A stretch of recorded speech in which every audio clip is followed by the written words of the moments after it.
ফাজলামি করেন, মস্কারা করেন। এভাবে মস্কারা চালাইতে থাকলে বাংলাদেশ মেধাহীন হইতে আর বেশি সময় লাগবে না। আমরা যৌক্তিক দাবি নিয়ে আসছি, আমরাই বাংলাদেশকে মেধাযুক্ত চাই, মেধাহীন চাই না।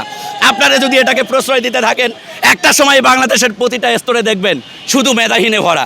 আর যারা মেধাহীন হয়ে একটা নর্মাল জিনিস চিন্তা করেন, আজকে এই প্রশ্নভাষের মাধ্যমে যারা বিভিন্ন জায়গায় টিকবে, স্কুলে টিকবে, এরা যখন স্কুলের শিক্ষক হবে, শিক্ষাদান করতে গিয়ে এরা কি শেখাবে? এরা তো নিজেরা লিখতেই পারে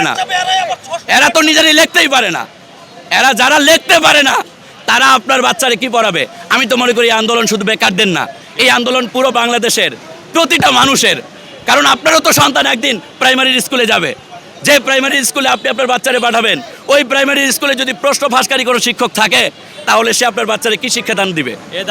একটা মেধাবী স্টুডেন্ট শিক্ষক হওয়া মানে কি?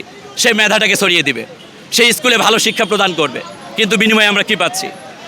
যারা মেরুদণ্ডহীন, যারা কুলাঙ্গার, তারাই দিন শেষে প্রশ্ন ফাঁস করে 12 থেকে 14 লাখ টাকা দিয়ে প্রশ্ন ফাঁস করে সুন্দর করে তারা কি করতেছে, প্রশ্ন কিনে নিয়ে তারা শিক্ষক হচ্ছে, তারা গভর্নমেন্ট জবের বিভিন্ন সেক্টরে যাচ্ছে। এগুলো তো ওয়ান কাইন্ডস অফ ফাইজলামি। আমরা এই ফাইজলামিটা বন্ধ করতে চাই, আমরা ন্যায়ের বাংলাদেশ চাই। আপনারা জেনে খুশি হবেন, আপনারা কি জানেন যে কোঠার আন্দোলন থেকে কিন্তু জুলাইয়ের আন্দোলন তৈরি হয়েছে না? যে কোঠার আন্দোলনে আজকে আমরা যাদেরকে নেতা বানাইছি, তারা আজকে মেধাবীদেরকে নিয়ে কোনো কথা বলতেছে না। আমাদের সবচেয়ে অবাক লাগে এই ব্যাপারটা নিয়ে। কেন ভাই?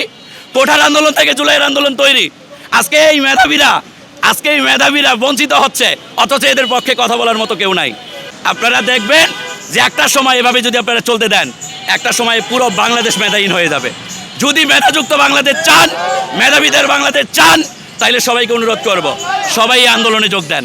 যারা মুরব্বী আছেন, যারা বয়স যাদের 40 বছর, তাদেরকেও আমি আহ্বান করব, আপনারই ছেলেটা, আপনি যেদিন মুরব্বী হবেন, আপনারই নাতনি কিন্তু যে স্কুলে যাবে, ওই স্কুলে প্রশ্ন ফাঁসকারীরা যদি শিক্ষক হয়, তারা আপনার নাতনি বা আপনার ছেলেকে কি শিক্ষাদান করবে? বুঝতেছেন না কেন? বাংলাদেশে আজকে বিভিন্ন সেক্টরে যারা প্রশ্ন ফাঁস করে বিভিন্ন চাকরি পাবে, তারা তো আরোই প্রশ্ন ফাঁসের সাথে জড়িত হয়ে থাকতেছে। দেখেন আবেদ আলীর ব্যাপারটা বলি। আবেদ আলী নিজে প্রশ্ন ফাঁস করছে, ভালো কথা। কিছুদিন আগে একজন এএসপি, আবেদ আলী যেভাবে প্রশ্ন ফাঁস করতো, ঠিক সেম ভাবে সেও কিন্তু প্রশ্ন ফাঁস চক্রের সাথে জড়িত ছিল, অথচ সে একজন এএসপি হয়ে যদি বাংলাদেশে প্রশ্ন ফাঁস করতে পারে, আমরা সবচাইতে বেশি বিশ্বাস করতাম পিএসসির মতো জায়গায় প্রশ্ন ফাঁস হয়, ভাবা যায়, তাও আবার ওপেন, সব কিছুর প্রমাণ আমাদের হাতে। আজকে